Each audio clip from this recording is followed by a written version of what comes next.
Yes, it's Easter Sunday in Western Christianity. So churches all around the world are today engaging with the central mystery of their faith, the most important part of their faith, in fact, namely the resurrection of Jesus after his crucifixion and death on Good Friday. It is the culmination of the holiest week in the Christian calendar, starting with the arrival of Jesus in Jerusalem on Palm Sunday, and including the Last Supper and Jesus' betrayal, arrest, trial, and death. Now, I've always wondered if we could do more with the events of Holy Week, so I was glad to be part of the ecumenical Good Friday service hosted by Hilton Christian Church this year. Still, there's a lot more to the story. Indeed, a full third of the 4 Christian Gospels is devoted to it. For instance, as I was looking at the music the chorus was preparing for today and thinking about April's Soul Matters theme of resistance, I found myself drawn to that part of the story, as variously told by Mark, Matthew, and Luke, that takes place the night of Jesus' arrest. Here's my summary of it. After the Last Supper, Jesus goes with the disciples to a place called Gethsemane, which is the garden at the foot of the Mount of Olives in Jerusalem. He asks them to sit and wait for him while he prays, telling them that he is deeply distressed and asking them to stay awake with him. Then Jesus goes a little way from them, throws himself on the ground, and begs God to relieve him of his fate, even as he knows that what will happen is God's will. After praying, Jesus gets up and goes back to the disciples, finding them asleep. He's disappointed that they couldn't stay awake even for an hour. And he tells them, "Stay awake and pray that you may not come into the time of trial." And this is where one of the popular sayings that does actually come from the Bible is to be found. The spirit is willing, but the flesh is weak. Jesus goes a little way from them again, praying once more, and comes back a second time to find them asleep. And a third time he goes to pray and comes back and they're asleep again. But now it's too late, because those who will arrest him have come with Judas. This morning, then, we're going to talk about what staying awake in a time of trial means in our own day and age. But first, let's sing about this glorious morning. Thanks to this morning's story, I now know that the peace symbol is the same age as this congregation. The fellowship was officially chartered in 1958, and that's the same year that the peace symbol was first used in that march from London to Aldermaston, which started on Good Friday and ended on Easter Sunday that year. Though some in the peace movement doubted that Gerald Holtham's simple design would ever catch on, as Joanne told us, it quickly caught on here in the US and around the world in calls for peace and human rights and a healthy environment. When we see it on a bumper sticker or a t-shirt, we know what it means. A call for peace, for justice, equity, and freedom for all, and a livable earth.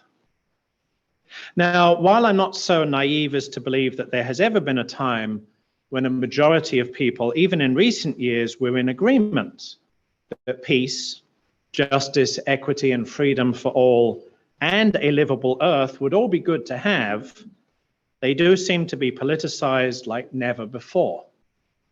I mean, when did school safety, accessible healthcare, fair elections, good jobs, drinkable water, and breathable air become radical leftist issues?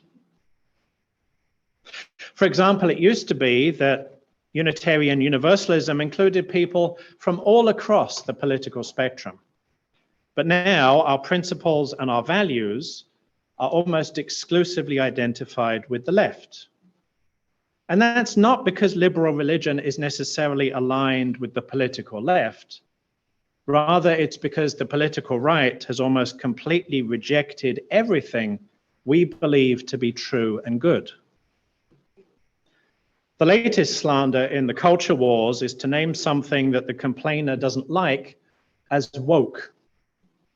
It doesn't matter what it actually is, even if it doesn't make any rational sense to be blamed for something going wrong, it must be woke. The reason why the Silicon Valley Bank failed? Not because of its own investment decisions or higher interest rates or investors inciting a run. No, Silicon Valley Bank failed because it was woke. And that Norfolk Southern train that derailed in Ohio and spilled 100,000 gallons of toxic chemicals, that didn't happen because the company had spent money on stock buybacks rather than maintenance, or because train brake regulations had been repealed under the last president. No, it was being woke that did it. Ground zero for this nonsense is Florida, thanks to the combination of a governor with political ambitions and a legislature that is more than happy to bend over backwards to accommodate him. Florida is, they say, where woke goes to die. Last year, Florida even passed something called the Stop Woke Act, which prohibits schools and workplaces from any teaching or training that names historical wrongs due to racism or sexism, or acknowledges the reality of privilege and oppression based on race and gender. Ask any of the culture war complainers to define what woke means, though, and they can't do it. One author who wrote a book with an entire chapter about it was given an opportunity in a TV interview to define it, and all she could do was hum and ha in response. But it's not hard to define. The problem is, once it's defined, once the complainers say what they actually mean, then most people are going to say, well, okay, that sounds right. I guess I'm woke then. Here's one definition. Woke means the belief that there are systemic injustices in American society and there's a need to address them. Know where that definition comes from? From the Florida governor's own lawyer when forced to define it in court. Of course, the complainers need to keep it fresh, so it's no longer just woke. There's now wokeness and wokeism. I think the latest is the woke mind virus. Somebody ran with that one and came up with a list of 10 symptoms of the woke mind virus, including you read books rather than burning them. You embrace science. You are willing to change your mind when new information becomes available. You respect others' rights. You believe culture and the arts have value. As author Jason Overstreet put it recently, the word woke is becoming more beautiful by the day. Why? Because the absolute worst people on earth use it as a slur against everything that is good. Stay woke. Is this a time of trial? It certainly feels like it.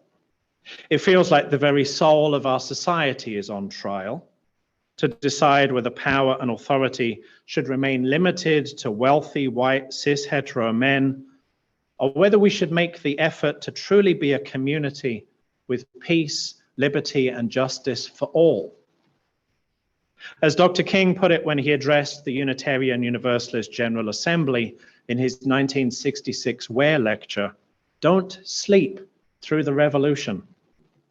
The great question is, what do we do when we find ourselves in such a time of trial? Dr. King asked. Certainly the church has a great responsibility, because when the church is true to its nature, it stands as a moral guardian of the community and of society. It has always been the role of the church to broaden horizons, to challenge the status quo, and, Dr. King said, to question and break mores if necessary. The church must stay awake, Dr. King said, by recognizing our interdependence, by building relationships, by rejecting injustice, and by translating faith into action.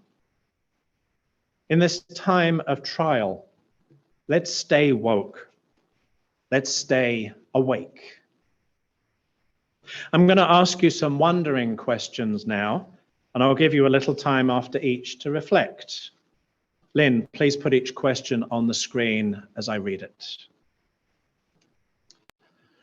I wonder what the Easter story means to you.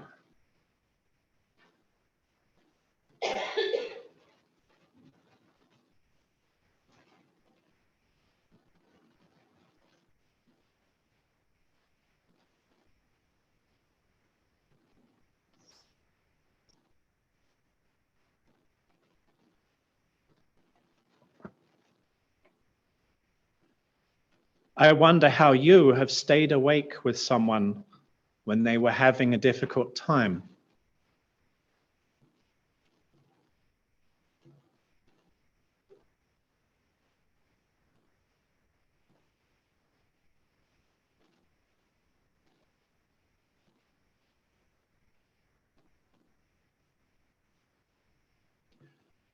I wonder when you first became aware of the peace symbol.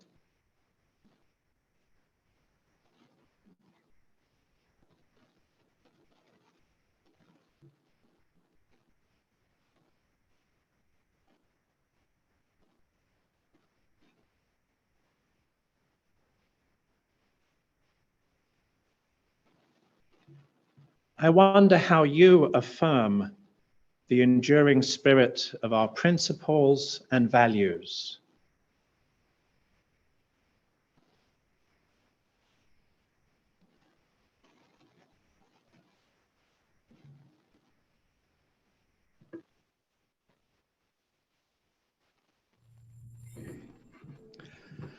This month's Soul Matters theme is resistance. This certainly seems appropriate for a month that includes Palm Sunday, Easter, Passover, and most of Ramadan, not to mention the birthdays of both UU patriarchs, the Unitarian William Ellery Channing and the Universalist Hosea Ballou, as well as Earth Day and the anniversaries of Dr. King's last speech and his assassination. As the Soul Matter packet puts it, sometimes resistance involves bravely picking up a picket sign. Other times it asks us to courageously put down our masks and expose who we really are. Sometimes it involves defeating the enemy. Other times it's a matter of noticing that treating them as the enemy defeats us all. Staying awake in a time of trial is a form of resistance. It's easy to fall asleep, pretending that there aren't things going on around us, things that we really ought to address or at least witness, things that addressing or even witnessing would make demands of us that might be hard to answer. Staying awake in a time of trial is resistance against the forces of division and exploitation that just want us to roll over and turn our attention away from their handiwork. Staying awake can be hard if you're alone. It's easier if there are others to keep us in conversation, to sing songs with us, even to nudge us if needs be. Writer Marge Piercy notes this in her piece, The Low Road, which begins with what can be done to us if we're alone. You can fight, you can refuse, but they roll over you. She goes on to note the power in numbers. Two people can keep each other sane, can give support. Three people are a delegation, a committee, a wedge. With four, you can play bridge and start an organization.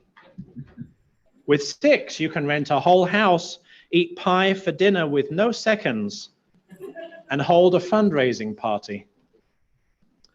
A dozen make a demonstration. 100 fill a hall. 1,000 have solidarity and your own newsletter. 10,000 power and your own paper.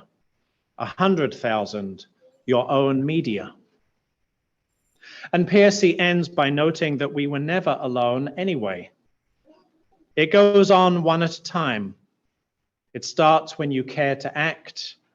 It starts when you do it again and they said no. It starts when you say we and know who you mean. And each day you mean one more. I don't know what Marge Piercy at the age of 87 thinks about staying woke, but I'm guessing that she'd happily consider herself part of the woke mob, which is, after all, simply a large, well-informed group of people with basic empathy who are committed to dismantling injustice and making the world a better place for all of humankind. May it be so.